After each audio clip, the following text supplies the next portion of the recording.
Alan Miller, the founder of the Together Declaration and a great campaigner. Alan, very warm welcome. Thanks for coming in on this Sunday morning. So there's a lot going on at the moment, isn't there, Alan, about the consequences of the COVID lockdowns in multiple ways. And I guess the first thing that's all over the Mail on Sunday is the serialisation of the Matt Hancock diaries. And I mean, it seems that in a sense there's some quite interesting sort of it's a fascinating read, just some of these things. One thing that really struck me was the sort of the shifting of blame. Who's to blame for X or Y? First up, Hancock is not accepting any blame for the discharge of patients from hospital into care homes. He's saying that that was other people. That was either Sir Simon Stevens or it was the care homes. Whereas it seems that, I mean, the truth is there wasn't the testing available anyway in the early days, the early weeks. Well, so the refusal to take responsibility for people's positions is really very callow. And I find quite reprehensible. I think it's one thing to say we didn't know what was going on and we were trying all sorts of things, but we should remember that there were people talking about the most highly at-risk groups from the very get-go. We knew even from what we were seeing coming out of China and the Diamond ship that there were certain types of impacts with certain demographics. And you know, the Great Barrington Declaration, it did come a little later, but that actually said you could have shielding, and one of the key things was to have care workers that would stay in the places. Now, Matt Hancock is trying to say, well, he's not trying, he's actually saying unequivocally, it's not my fault, it's to do with care, it's to do with the staff, infecting people, vulnerable people, and it's to do with people that ran care homes. And once again, the only thing he wants to take responsibility for, it seems, is falling in love. Oh, I fell in love. He doesn't want to take responsibility for the draconian measures that were imposed on people, for wanting to fine people for throwing snowballs at each other. We remember that people were getting fined for being homeless, for sitting on the grass, being followed by drones. This was all in Britain. So when we have this now, this book that comes off the back of him being in the jungle, that wants to discard any sense of his own responsibility. Oh, I told everyone in advance about, and they were all shrugging it off, as though somehow the measures, it would have all been better had we have, and this is where we get to, right, locked down sooner, had more draconian measures earlier, and in terms of the care home, had they sorted things out properly themselves. It's absolutely incredible. He's basically not accepting any responsibility for anything, and he is trying to use some. His side of the argument is that data later proved his point that only less than 2% of those who died in care homes were those who had COVID coming from hospital, and it was the moving around of care staff between different care homes. So yeah, that's his line of argument. I understand the argument, and I think the thing is, had we have taken a sensible, rational approach and assessed it properly, what we would have done is we would have said we're going to concentrate and focus on the most vulnerable people. We're going to ensure that they are ring-fenced and protected, and we're not going to lock down the rest of society. We're going to keep it going. Protection of the vulnerable, high-risk groups is what should have happened at that juncture. And it is not what happened, and that would have resolved that very question. Yes, and he claims that, I remember that line, that he had thrown a protective ring around them, but we, in a sense, we know that wasn't the case. There's also, obviously, no love lost between him and the head of the vaccine task force, Kate Bingham, who's also written a book that's come out, I think, recently, where they had... you can understand, in a very stressful time, there's going to be bust-ups and tension, and in a sense, actually, very often, tension can be creative when you're trying to solve a problem.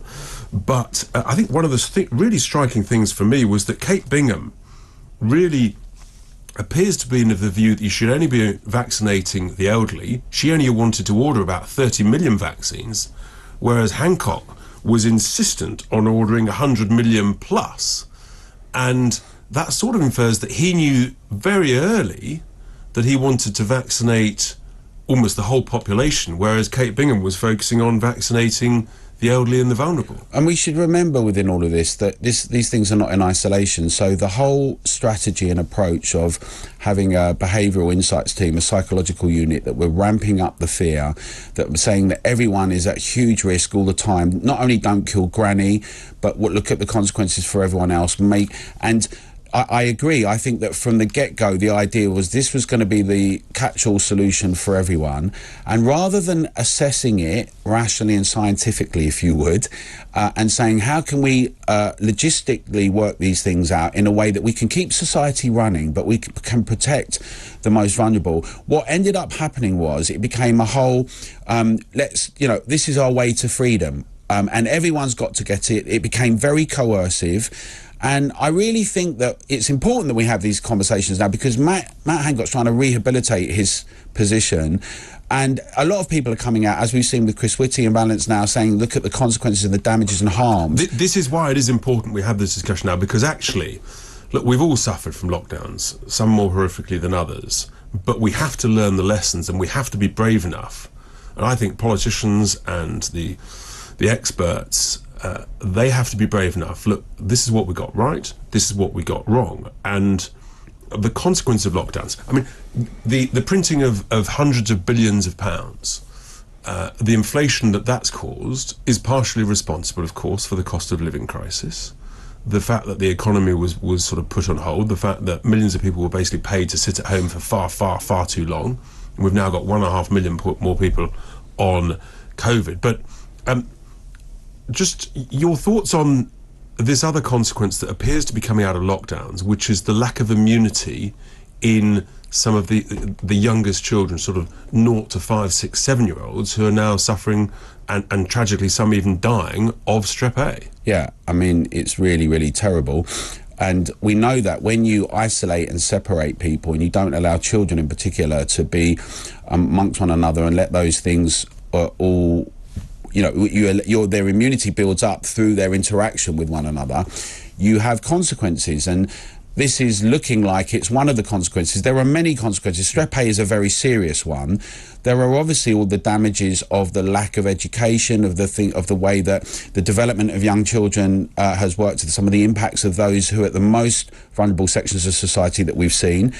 It's interesting you pick up education, because of course the unions who are now going on strike are the very people who wanted to call for stronger, more stringent lockdowns, particularly in schools. We've now got Dave on the line from London as well. Dave, very good morning. You've got a question for Alan or I on COVID? Yeah, hi Richard. I know that we're having the inquest now and everyone's coming out of the woodwork and starting to blame the government and etc. I blame the government 50%. I blame the British public the other 50%. There were so many people. I never once from day one cared about this lockdown. I kept telling my sons to go out and have a good time. I know the government was locking it all down, but there were plenty of the British public that bought it hook, line and sinker, and they also became the COVID police themselves, because there were people wandering around parks pointing at you if you were sitting on a bench. So the British public also take responsibility for this, and so anyone that kept saying we must lock down, we've got to do this, but now suddenly says, oh yeah, it was the government's fault. No, mate, it was your individual fault. It's a good point, actually, Dave. Alan, what's your take on that? I think we'd be careful about saying the whole British public. I think what's happened is that there is a certain group that are very loud on social media and the Twitterati that share some of the technocrats' views of the public, which is that we are all to be regulated, we're slightly deranged and dangerous and mad, and we're vectors of things most of the time anyway. In this situation, that went on to steroids, and this whole, are you out on your second walk? Are you going out for this amount of time? That whole Stasi-like approach. It's true, some took that. And that's actually one of the things that happened to the government, that Boris initially, and at this point about Matt Hancock saying they were sluggish, there was an approach, and they did a U-turn and they caved when they came under a lot of pressure from some of those people. And I think it was really problematic, some of that stuff, that the curtain twitchers, it was a problem. But I actually think the thing about the public is... They were encouraged. Do you remember Priti Patel encouraging people to curtain twitch? I would also want to say this point. quite a lot of people, decent people, were like, listen, we've got to be stoic. And they were told this is what needs to happen, and they were serious about it. And the problem is that when you tell people these things and you use fear and you say that this is what can happen, that's where the responsibility lies. Of course, some people will amplify that and go further, and that's a problem. Dave, any further thoughts for Alan on that? Yeah, it gets more sinister and dark than that. I was watching that film, All Quiet on the Western Front, and people talking about how could the German people have followed, Adolf and everything else into this war. But do you know what? I know this is going to sound very sinister. I honestly believe if someone had come out and said, I don't know, we think this is coming out of a certain community, I think the British people would have persecuted them as well. I honestly do. We were so easily led. Well, it's interesting. We led ourselves into it. We became almost UK youth, if you like. It was interesting. terrible. Dave, interestingly, Cooperman has just messaged in, Dave from London is 100% correct. The public and their pathetic adherence to lockdowns and those ridiculous masks have come to shoulder a big part of the blame. Dave from London, thank you very much indeed. What's your Well, I've got to just say this, right? Too many people start using the F word and the N word, the fascist word and Nazis, about talking about lots of things. That was a specific historical period which didn't just suddenly get the madness of the people. That was a consequence of many years of different things that happened, and a battle and a crushing of many things, right? Political fights, and that often is never really clarified historically, right? And we could have a big discussion about it. I'm nervous when people talk about the British public. Like, I think the British public are fantastic. I think, like everything, I've got flaws like all of us. But mainly, the point is, we relied on, and we should recognise this, you would think that the elected representatives would have a vested interest in making sure that people were healthy. You wouldn't think, unless you'd been watching, that the public health agenda was often about regulating, restricting, limiting. You'd think that they would just basically have best interests at heart, right? And that's why I do think, the point I think that's important that Dave's making is that we have to make sure that there's a proper critical debate. When they said that certain pundits and in the government, the people who are unvaccinated are the ones that are most dangerous, they did highlight people. Oh no, that was absolutely interestingly. So Peter has just tweeted in with a slightly different view. If COVID had turned out to be much worse, then nobody knew which way COVID was going, and it's easy to blame our government when nearly the whole planet locked down. And for the first few weeks, that is, of course, in a sense, absolutely right. But fairly quickly, it did become more self-evident. And let's remember, there was a noble member of the continent of Europe, Sweden, who didn't lock down, and the grief that they got, the absolute sort of vile vitriol that they received from the mainstream media, particularly here in the UK, was extraordinary. And it turns out, actually, they were right. We should remind ourselves that we had a pandemic preparedness strategy that had been developed over many years, which was, the name's a giveaway, but it's there for a pandemic. And when we don't know what it is as well, because it's unlikely it's going to be the same thing all over again when it's new, if you look at history. So the question is, why was that jettisoned? And then why was something that was the truly unprecedented thing, everyone used that word a lot, was the implementation of lockdowns without doing any assessment and evaluation of what that would mean across the whole of society. And do you remember you couldn't really talk about it? And a message here from Gary on this point of being cancelled. It's getting to a point where talking to anyone is becoming dangerous. The fear of offending someone will drive us into isolation. Governments take control. Conversations on race, gender, climate will end up not happening because of fear, and therefore we all are worse off. Just finally, what's your last thought on that? Well, that's definitely the case. The impact on free speech in the last 3 years has been the amount of takedowns. That's why it's interesting to see what Elon Musk is doing. We've got an online safety bill that they're now rowing back and trying to ensure still that big tech control with terms and conditions. The free speech bill in the universities, the Conservative Party's rolled back on that as well. In Britain, we have a principle of free speech. Without that, we have nothing else, right? And we have to make sure that we all fight for that together. Are you happy that the government has dropped this legal but harmful clause in the I think that's a testament to a lot of people campaigning, Free Speech Union, Big Brother Watch, Together, and many others.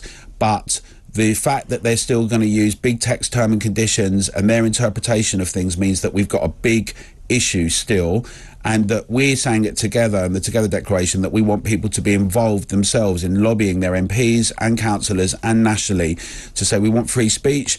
We want to make sure that the damages that have happened, like the care workers, the 40,000 that were lost due to the vax mandate, and ensuring that we have our voices heard as we move forward to the future, and that's why it's important to understand what's just happened. And we've got to make sure that we follow very closely this inquiry. Just finally, Nick has, I think, very reasonably messaged in. Nick says Hancock was just the front man for all the real decision makers. COVID had all the experts guessing, so it's unfair to pin on all the blame on him. I don't think people are pinning all the blame on him, but inevitably, as the ultimate leader, who was sort of the front man in so many of those press conferences, it's almost inevitable that there's a lot of focus on him.